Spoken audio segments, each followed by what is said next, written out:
Ultraviolet, Sometimes Life Explodes in Technicolor, is a heartwarming middle-grade novel written in verse. It's about an 8th grade boy dealing with puberty, hormones, his first love, and a broken heart. Hi, I'm Dan Skinner, and welcome to the Kids Bookshelf. Ahead, we'll explore the book and talk with the author about the inspiration behind it. Aida Salazar is an award-winning author and arts activist whose writing for adults and children explore issues of identity and social justice. Her books include the middle-grade verse novels The Moon Within and The Land of the Cranes, among others, and you can learn more about the author in the description below. Aida, welcome to the Kids Bookshelf. Thank you so much for having me, Dan. Aida, tell us about the inspiration for this book. Yes, well, the book the kernel of the book, the idea, came after I had written my first book, my debut novel, The Moon Within. The Moon Within is a story about a little girl who's coming of age. Her first period is coming, her best friend and she are getting into all sorts of middle school drama. And it's a very intimate, very sweet portrayal of this one girl's life at this very kind of important time in her life. And so when I wrote that book, my little son at the time, he was 11, and his best friend read the book, and they said, "We really love this story." My son said, "It's my favorite story." But his friend's like, "Yeah, but you know what? I don't know if I was supposed to read that." And I was like, well, of course, because, everybody needs to know about menstruation. Everybody comes from a menstruator. This is like the reality. And if you want to be a good ally and you have to know about this stuff. And he's like, yeah, I know. But when are you going to write The Sun Within? And my son says, yeah, Mom, when are you going to write a story about me? And so it was their first kind of yearnings for a story that reflected their reality as cis Latino boys that really kind of sparked the first idea to write Ultraviolet. And you also write in the introduction to the book that part of the reason for the book is that you feel like society as a whole has really failed young men, and they don't have a chance to express what they're going through emotionally and physically in the same way that perhaps girls might.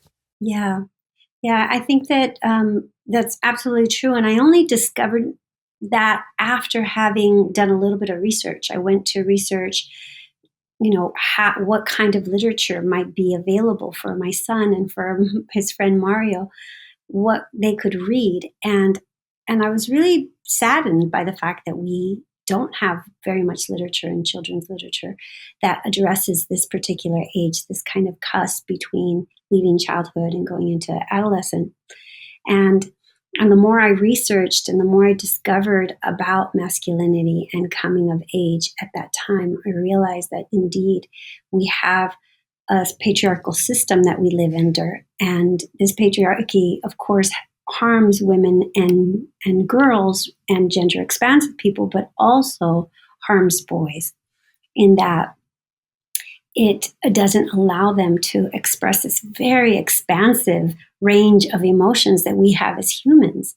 They are told not to cry. They're told to suck it up, to man up, to be a particularly kind of hard and individual when really what we need is tenderness. What we need is their vulnerability. What we need is their love and their compassion and their empathy to break down some of these cycles of harm that we see, not only in children's literature or in children's worlds, but we see that in our homes, we see it on the streets, we see it in our schools with the shootings, the wars and the genocides that we are witnessing right now. All of that is a kind of unexpressed wound, I would say, the wound that patriarchy has inflicted on boys, that the only acceptable form of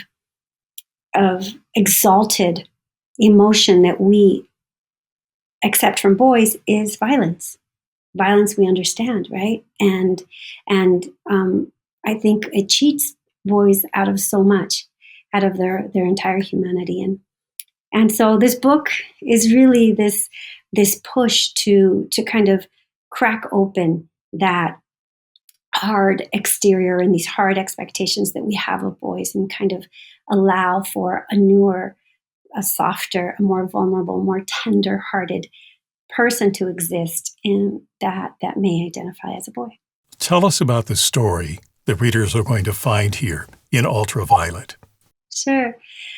So Ultraviolet is about a 13-year-old boy, Elio Solis, who is fallen in love for the very first time. And he sees everything in ultraviolet colors, hence the title. Everything is beautiful and dynamic and gorgeous. And he has fallen in love with this girl named Camelia, also in the 8th grade. Camelia, however, cheats on him and breaks his heart. And so Elio has to figure out how to deal with his emotions, all of these emotions that he's having for the very first time, while at the same time going through a particularly hilarious form of discovering all the changes that are happening in his body. So it's a story about puberty, about masculinity. It's a story about the coming of age and rites of passages, but it's also a story about how he and his father come to understand their new kind of masculinity as the story progresses. And there's all these emotions that grow out of this that he doesn't know how to deal with, other than that kind of stereotypical thing that he needs to man up and he needs to engage in violence in this book. Yes. But then his father also has to come to a reckoning about what kind of example has he set, and, what were the sort of societal factors that he grew up with that now he has unintentionally or perhaps intentionally taught his son. Mm-hmm. Yeah, that's exactly it. In the story, the father tries to have a birds and the bees talk with his son, and it's really awkward. And he realizes, that it wasn't the best kind of talk. And so he seeks the help of a group of fathers and sons who are getting together to kind of deal with understanding how to become a young man, and also kind of undoing some of these narratives that they have had. And so in that process, they get checked, right? They come to their own realizations, and it's rooted in Mexican indigenous traditions that had these rites of passages, like a temazcal. A temazcal is like it's called like a sweat lodge, and typically when boys come of age, they go into a sweat lodge to release all of the things that they hold, all the negativity, and they give it back through their sweat to Mother Earth. And it's a beautiful ceremony that has been kind of coming around, and people are trying to rescue it from oblivion. And so I was able to put that into the story as well. And both dad and son go through this process. I'm talking with Aida Salazar about Ultraviolet, and our conversation continues in a moment. If you appreciate this discussion, please take a moment to subscribe, like, and click on the bell so you'll be notified when I post new interviews with authors. And thank you. Well, it's great that you're able to reintroduce that tradition, but also it sets an example for what we really need to have for young men, the opportunity to have a safe place where they can talk about their emotions and what they're going through. Yeah, and I think that's the critical piece, is that we have been seeing children or boys who are vulnerable as weak. They're seen as weak, as unimportant, as not as powerful as they are, but really self-love, being in touch with your emotions is one of the most powerful things that you can offer yourself and society and those around you, because that creates a kind of an idea of compassion and nonviolence that is not expected of men. And I think that we really need to change the world. We need to create more peace. We need to create more spaces of tenderness and vulnerability, and understand that the wounds that we carry in life happen because of the harms that have been done to us when we are children. And so there's this kind of like, I'm pulling a big break on patriarchy.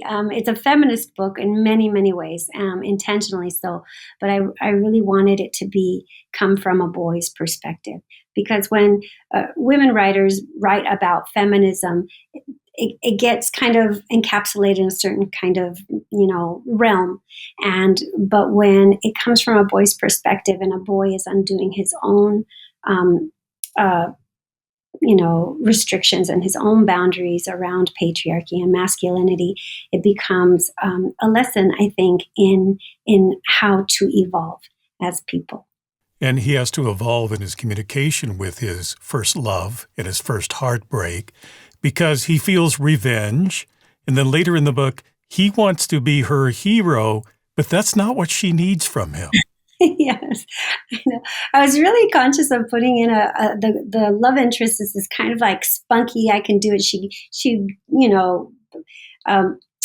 practices martial arts, and she's just kind of this really conscious girl, but is also a victim of patriarchy, of patriarchal behavior with boys. The boy that she has left Elio for, and having to negotiate with him was a big part of the understanding the messages that I really wanted to come out in this book.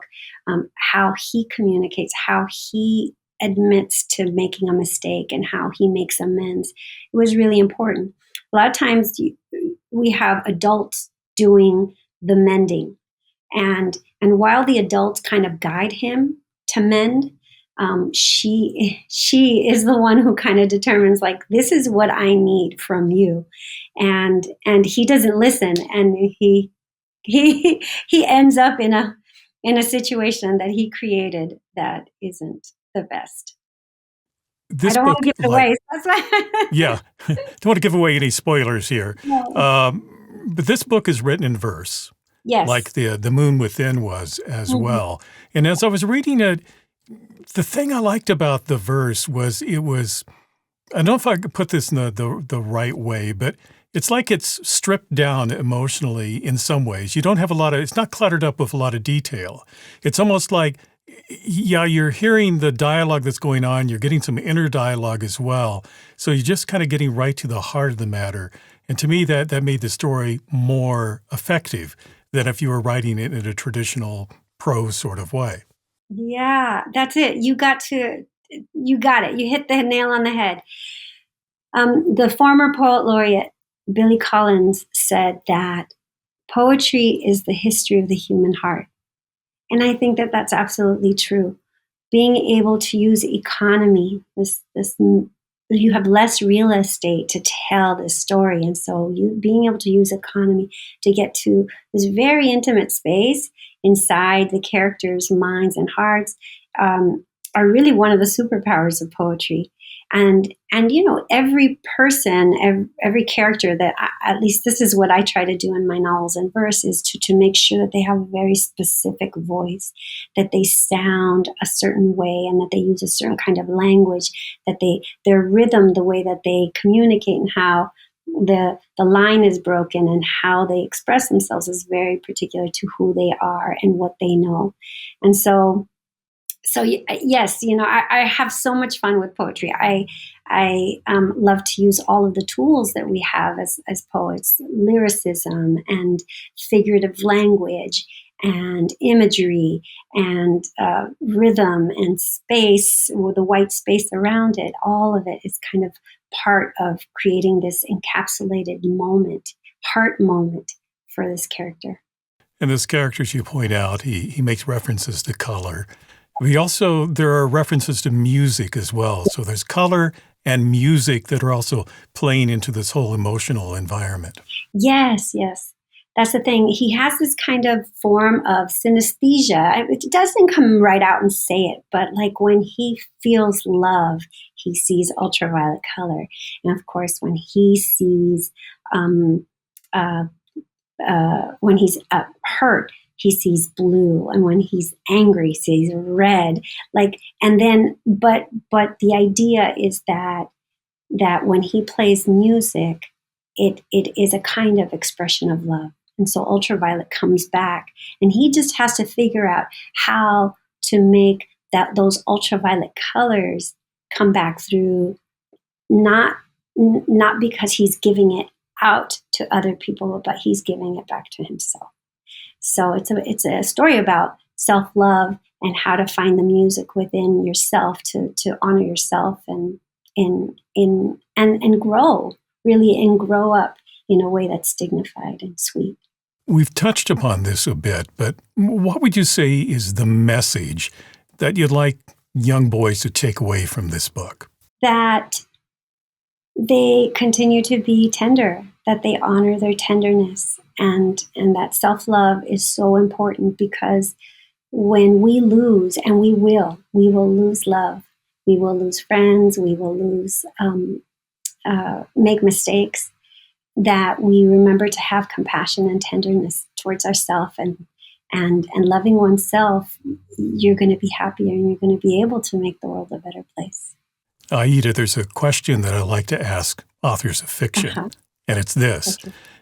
If you could spend a day in real life with one of the characters from your book, who would it be and why? Oh my goodness, I love this question. Well, I spend a lot of time with a boy like Elio, which is my son, so I won't say him. But I would say maybe the elder. There's an elder in the story who presides over the ceremony. So I would probably spend time with Don Manuel, who is a person who understands the transitions and the healing that we need in the world from a spiritual, Mexican indigenous spiritual perspective, that we need to make the right changes and heal so much of what has hurt us. So I would spend the time with Don Manuel. This middle grade novel is Ultraviolet by Aida Salazar. Aida, thank you for talking with me today. Thank you, Dan. It's been a pleasure. If you'd like to purchase Ultraviolet, I've placed a link for you in the description below. Thank you for watching this edition of the Kids Bookshelf. And if you'd like to see more videos about children's books and their authors, be sure to subscribe, like, and click on the bell to be notified about future programs. And if you're interested in books for young adult and older readers, be sure to check out my Some Books Considered channel, and you'll find a link to that below as well. I'm Dan Skinner. Until next time, keep sharing the gift of reading.